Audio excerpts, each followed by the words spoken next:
Good morning, السلام علیکم۔ کل ہم نے بات کی تھی قواعد، اردو زبان کے جو قواعد ہوتے ہیں ان کے حصوں کے بارے میں۔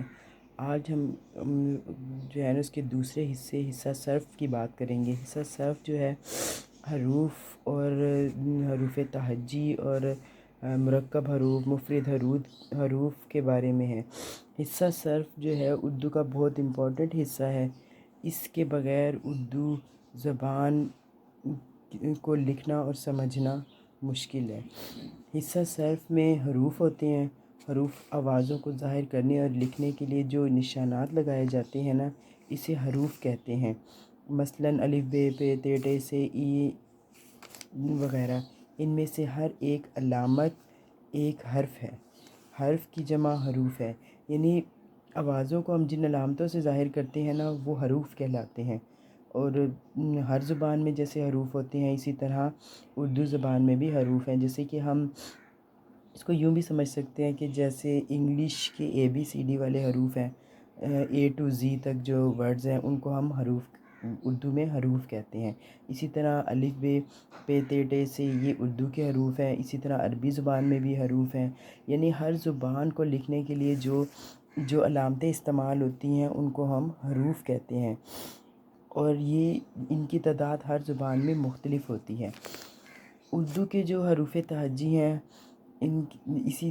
اس کے جو تعداد اور علامتیں وغیرہ ہیں وہ کس طرح سے ہیں، ہم اس میں حصہ صرف میں اس پر بات کرتے ہیں۔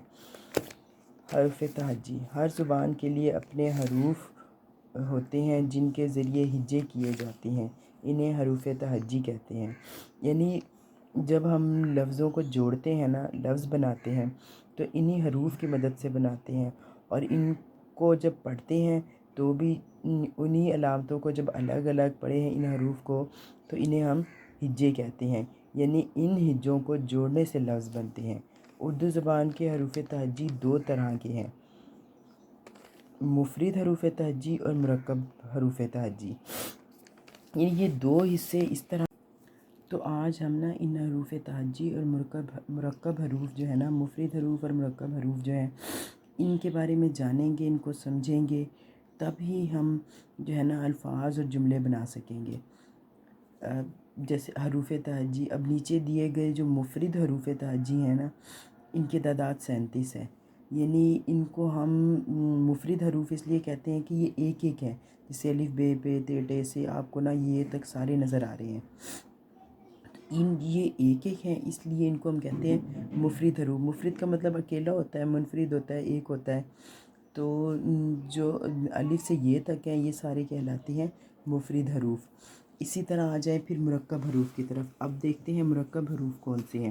مرکب حروف جو ہوتے ہیں نا وہ دراصل دو مفرد کے ملاپ سے بنتے ہیں، یعنی اگر ہم دو مفرد جو حروف ہیں نا ان کو آپس میں ملایا جائے تو مرکب حروف بنتے ہیں، جیسے کہ حرف، اور اگر اس کے ساتھ ہم دو چشمی ہے ملا دیں تو یہ مرکب حروف بن جائیں گے۔ تو دونوں حروف کو مل کر الگ الگ آوازیں پیدا کرتے ہیں، یعنی اگر ان دونوں کو ملا لیا جائے نا تو یہ بالکل الگ آواز پیدا کریں گے۔ مرکب حروف تہجی کی تعداد 15 ہے، جو کہ یہ ہیں بھے پھے تھے ٹھے جھے چھے رے ڈھے رے ڑے کھے کھے گھے لے مے نے، یعنی ان کی تعداد ٹوٹل 15 ہے، اور جو مفرد اعداد ہیں ان کی تعداد 37 ہے۔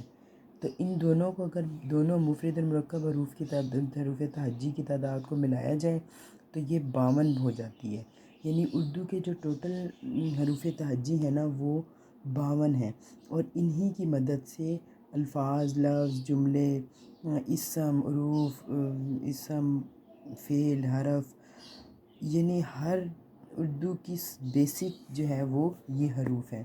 ان کی مدد سے ہم جو ہے نا اردو کے کو لکھتے اور پڑھتے ہیں۔ اب اگر ان 15 حروف کو سمجھ لیا جائے اور ان 37 حروف کو سمجھ لیا جائے تو اردو ہماری بہت اچھے سے ہمیں سمجھ آ سکتی ہے۔ تو اور یہ جو حروف ہیں نا، جو حروف دو چشمی ہے کے ساتھ ملا کر لکھے جاتے ہیں، ان کو ہم بھاری آوازیں بھی کہتے ہیں۔ بھاری آوازیں وہ ہوتی ہیں جو لفظ کو مکمل ادا کرنے کے کام آتی ہیں۔